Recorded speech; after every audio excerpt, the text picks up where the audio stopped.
Olá pessoal, estamos aqui com mais uma palestra de atualização e hoje temos a honra de receber o professor Alexandre Salim, que falará conosco sobre Direito Penal Internacional. Saliento que esse primeiro bloco é aberto a todas as pessoas que quiserem assistir, está disponível aí na internet, mas a palestra é constituída de 3 blocos. Os demais blocos são restritos aos assinantes do conteúdo net aqui do LivreNet, né? Quem quiser maiores informações, pode acessar o link que está aqui abaixo do teu vídeo. Por hora, agora, eu vou passar a palavra ao professor Alexandre Salim, que brindará a gente com todo esse conhecimento que ele nos trouxe. Muito obrigado, Danilo. Amigos, é um prazer, é uma honra estar aqui.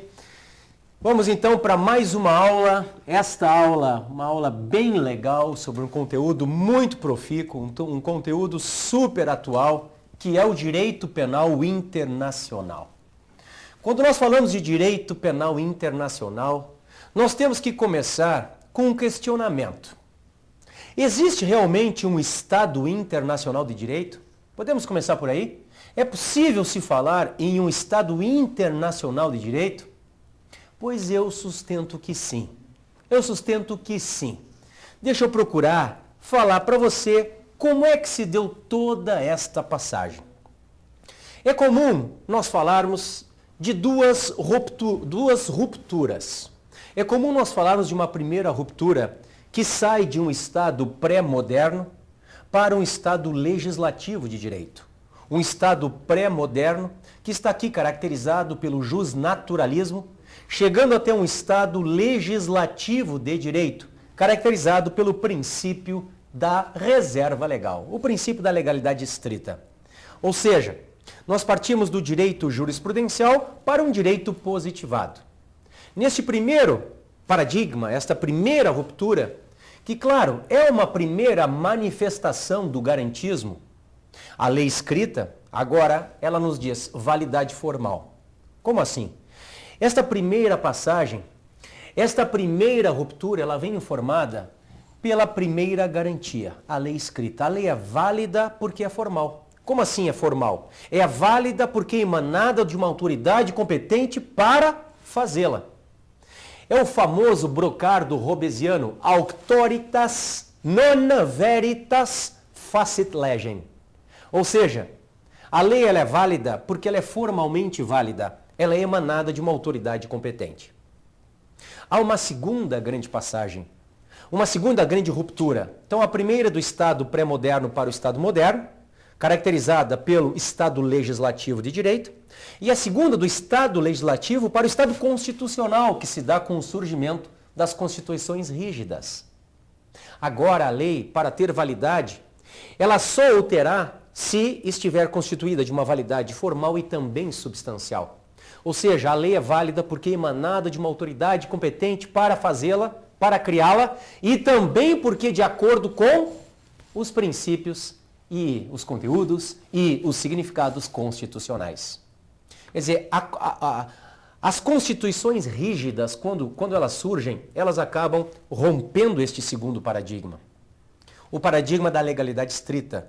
A lei agora tem que estar de acordo também com o preceito constitucional. Então nós temos o Estado pré-moderno, que passa para o Estado legislativo de direito, que passa para o Estado constitucional de direito.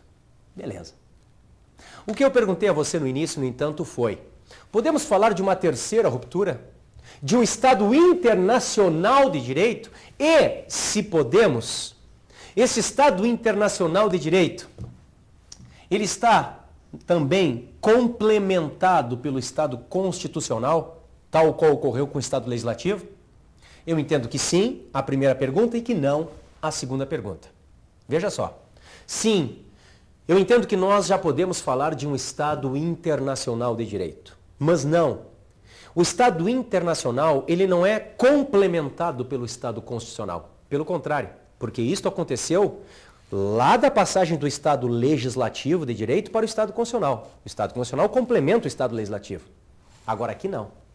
Aqui o Estado internacional, que eu entendo existe sim, ele já se funda sobre um Estado constitucional de direito. O Estado constitucional de direito não é mais complemento, é pressuposto, é requisito, é condício sine qua non para o surgimento do próprio Estado internacional de direito. É muito interessante, pessoal, no momento em que os estados acabam se deparando com essa necessidade de que se tutele também o ser individualmente considerado no âmbito do direito internacional, e isto acaba, obviamente, enfraquecendo a soberania, o Estado, ele se dá conta que deve reestruturar certas coisas. A sua própria posição como agente único, político no centro da articulação do direito internacional. Olhe como é interessante. Isso se dá, claro, depois da Segunda Guerra Mundial. Porque nós nos damos conta, ao fim da Segunda Guerra Mundial, que havia sim a possibilidade fática, concreta de extinção da raça humana. Com esta possibilidade fática, concreta de extinção da raça humana, o ser humano ganha destaque no âmbito do direito internacional. E de nada adiantaria se tutelar direitos humanos no âmbito do direito penal internacional se nós não buscássemos mecanismos para a repressão, para a punição de quem os violou, obviamente. Então veja, é muito interessante, porque há nos dizeres de Beck, o grande Ulrich Beck, que escreve muito sobre o direito do risco, o grande Beck. Beck fala do princípio do autofortalecimento por meio do autoenfraquecimento. Isso é fantástico, né? Isso está ligado à ideia de soberania. O autofortalecimento por meio do autoenfraquecimento. O Estado, então, ele só consegue sobreviver na esfera internacional, fazendo, então, parte, né, de grandes uniões, a União Europeia, o Mercosul, enfim. O Estado só consegue sobreviver no âmbito do direito internacional se ele abre mão de parcela da sua soberania. É o autofortalecimento por meio do autoenfraquecimento. Aquela velha paz de Westfália, onde o Estado estava no centro da articulação política, ela deixa de existir. Ou pelo menos ela deixa de existir tal qual concebida. No momento em que o ser humano vem também ao lado do Estado, como centro de articulação política do direito internacional, como sujeito do direito internacional, nós temos toda uma forma nova hoje de trabalharmos com o direito internacional. Se eu quero tutelar os direitos humanos no âmbito do direito internacional, e hoje é interessante porque se fala do direito internacional dos direitos humanos, né? Se eu quero tutelar os direitos humanos no âmbito do direito internacional, bom, eu preciso de mecanismos para que eu consiga fazer toda esta tutela de maneira eficaz. Quando nós falamos em direito penal internacional, nós, claro, falamos de Estatuto de Roma. O Estatuto de Roma, ele tem este nome porque ele foi concebido em Roma, na sede da FAO. Em 98, os países plenipotenciários, aqueles detentores das suas plenas potências, soberanias, eles acabam se reunindo na sede da FAO, em Roma, em 98, para deliberação acerca da criação de uma Corte Penal Internacional de caráter permanente. Isto até então era algo inédito, porque todas as cortes penais internacionais até então existentes foram sempre tribunais ad hoc. Já falo sobre isso. Depois de algumas semanas de deliberação, chega-se então ao fim de um tratado, a afirmação de assinatura de um tratado penal internacional que recebe este apelido Estatuto de Roma, porque feito em Roma. Esse Estatuto de Roma, concebido em 2008, ele traz um prazo de vacatio legis. Por quê? Ele só poderia entrar em vigor quando nós tivéssemos pelo menos 60 ratificações, 60 assinaturas. Após a assinatura de número 60, passavam-se 60 dias. No primeiro dia do mês seguinte, entra em vigor.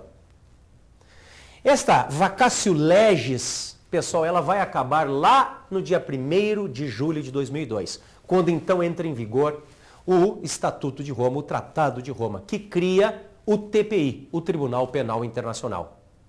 No âmbito brasileiro, atenção, porque nós temos um decreto, o decreto 4388, um decreto de 2002, a época do então presidente da República, Fernando Henrique Cardoso. Esse decreto então entra em vigor no dia 1º de 9 de setembro de 2002. Então, o estatuto em si começa a viger em 1º de julho daquele ano, 2002. No âmbito brasileiro, ele começa a viger em face da data da nossa ratificação, decreto 4388, em 1º de setembro de 2002. Muito bem. A Constituição Federal, ela sempre se manifestou favorável à criação de um tratado que protegesse direitos humanos no âmbito internacional. Aliás, lá no seu ADCT, Ato das Disposições Constitucionais Transitórias, já há esta manifestação, artigo 7º, no sentido de que o Brasil, ele propugna pela criação de um tribunal internacional para proteger direitos humanos. Nós temos depois, com a emenda 45/2004, a chamada reforma do Judiciário, um acréscimo ao artigo 5º da Constituição. Você vai lá e olhe o parágrafo 3º. O artigo 5º, parágrafo 3º e também o parágrafo 4º. Esses dispositivos que vêm com a emenda constitucional 45, eles vão dizer, em especial o parágrafo 3º, que o Brasil vai respeitar, vai se curvar à jurisdição de um tribunal penal internacional a cuja manifestação ele tenha manifestado interesse. O Brasil, então, vai respeitar a jurisdição universal, internacional, de um tribunal penal internacional a cuja adesão tenha manifestado interesse. Muito bem.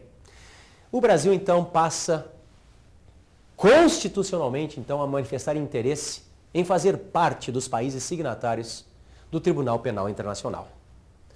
O Tribunal Penal Internacional, ele surge fundado em 2 princípios básicos. Cuidado. Um princípio que é o da irretroatividade, ou seja, nós só poderemos trazer acusados pela prática de crimes internacionais, e eu falo para você o que é o direito penal internacional material, só um pouquinho, isso será no nosso próximo bloco. Então, só poderemos acusar pessoas no âmbito do Tribunal Penal Internacional se a data do fato ela estiver de acordo com a data da vigência do tribunal, irretroatividade. É interessante, você pode pensar, pô, mas isso é óbvio, né? Pois é, às vezes o óbvio não está tão claro. Você sabe que o princípio da anterioridade penal foi descumprido no âmbito do Tribunal de Nuremberg?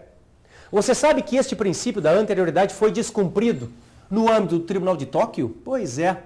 Depois das atrocidades ocorridas na Alemanha nazista, os aliados vencedores dividem os criminosos de guerra assim. Os europeus, os alemães, são julgados por França, por Inglaterra e por Rússia. Os europeus julgam os europeus. E os americanos acabam julgando os japoneses em face do ataque ao Pearl Harbor. Quase que é a crítica, uma justiça instituída pelos vencedores para julgar os vencidos. Até então, até aquele momento, nós não tínhamos na lei o que era crime contra a humanidade. Claro que ninguém duvida da atrocidade materialmente ocorrida no mundo dos fatos. O que eu estou dizendo é a tipicidade formal, não existia crime contra a humanidade. Então aqueles acusados, os alemães, no caso do Tribunal de Nuremberg, os japoneses, no caso do Tribunal de Tóquio, eles vêm acusados por crimes que formalmente foram criados nas respectivas cartas de Nuremberg e de Tóquio. Ou seja, houve um descumprimento de morte ao princípio basilar da anterioridade penal, que faz parte do princípio da reserva penal, da reserva legal. Então, princípio da irretroatividade.